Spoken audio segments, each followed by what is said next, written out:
হরে কৃষ্ণ। আজ দিনটি খুবই গুরুত্বপূর্ণ, কারণ আজ শয়ন একাদশী ও চাতুর্মাস ব্রত আরম্ভ।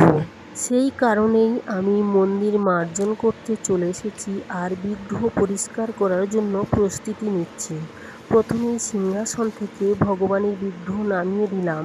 এরপর পড়ে থাকা যে আসন ছিল সেই আসনও আমি নামিয়ে নিলাম।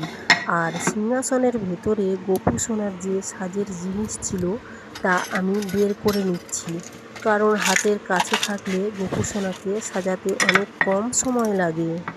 এরপর একটি সুতির কাপড় নিয়ে সিংহাসন সুন্দর করে আমি পরিষ্কার করে নিলাম, কারণ চারিদিকে পোকামাকড় খুবই ঘোরাঘুরি করছে, পিঁপড়ে তো ভর্তি হয়ে গেছে।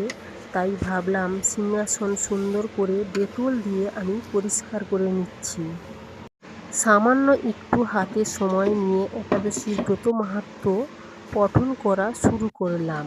পুরাকালে সূর্যবংশে মান্ধাতা নামে এক প্রবল প্রতাম্বিত সত্য প্রতজ্ঞ রাজশ্রী চক্রবর্তী রাজা ছিলেন। প্রজাগণকে তিনি নিজ সন্তানের ন্যায় প্রতিপালন করতেন। এই ধার্মিক রাজার রাজ্যে কোনো প্রকার দুঃখ, ব্যাধি, দুর্ভিক্ষ, আতঙ্ক, অন্নভাব কিংবা কোনো অন্যায় আচরণ ছিল না। কিন্তু এইরূপে বহুকাল গত হইলে আকস্মাৎ কোনো কর্মবিপাকে ক্রমাগত ৩ বৎসর যাবৎ বৃষ্টি হইল না। এই কারণে প্রজারা অন্নভাবে ক্ষুধা পীড়িত হইয়া অত্যন্ত উদ্বিগ্ন হইয়া পড়িল। রাজ্যের প্রজারা মহারাজকে বলিলেন, কৃপাপূর্বক আমাদের বাক্য শ্রবণ করুন। শাস্ত্রে জলকে নার বলা হয়। ভগবান বিষ্ণু সেই জলেই অবস্থান করেন বলিয়া তিনি নারায়ণ নামে পরিচিত।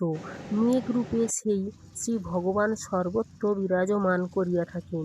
সেই বৃষ্টি হইতে অন্ন এবং অন্ন হইতে প্রজাকুলের উদ্ভব হইয়া থাকে। এই অন্নভাবেই অধুনা প্রজা ক্ষয় হইতেছে। অতএব হে রাজেন্দ্র, আপনি এমন কোনো উপায় অবলম্বন করুন যাতে আপনার রাজ্যে শান্তি সংস্থাপিত এবং কল্যাণ সম্পাদিত হয়।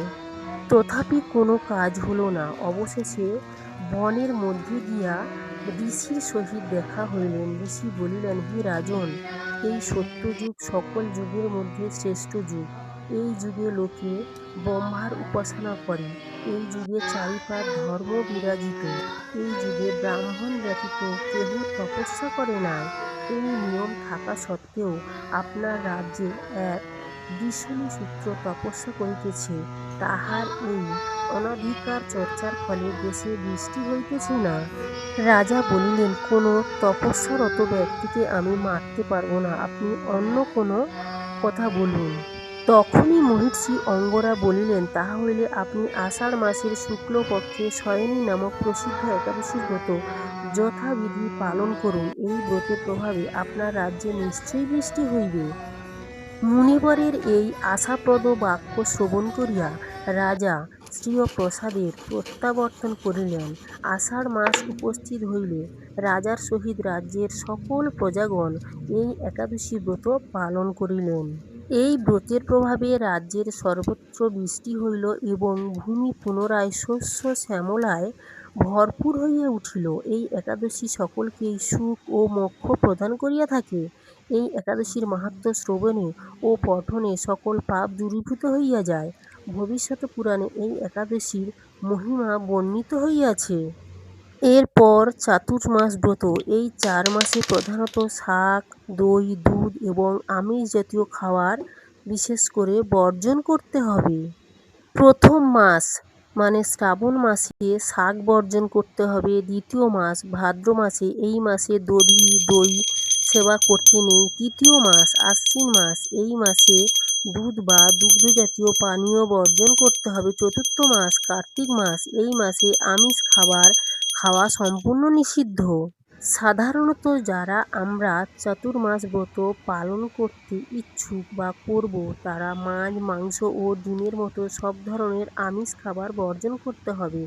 মসুর ও বিউলি ডাল যা আমিষের সমতুল্য। আমরা চতুর্মাস ব্রত এজন্যই পালন করি, কৃষ্ণ ভক্তি বৃদ্ধি এবং পাপ মুক্তির জন্য আমরা চতুর্মাস ব্রত পালন করি। এই শয়ন একাদশী থেকে কার্তিক মাসের উত্থান একাদশী পর্যন্ত এই 4 মাস ভগবান বিষ্ণু যোগ নিদ্রায় থাকেন। এই বিশেষ সময়ে সংযম ও সাধনা করলে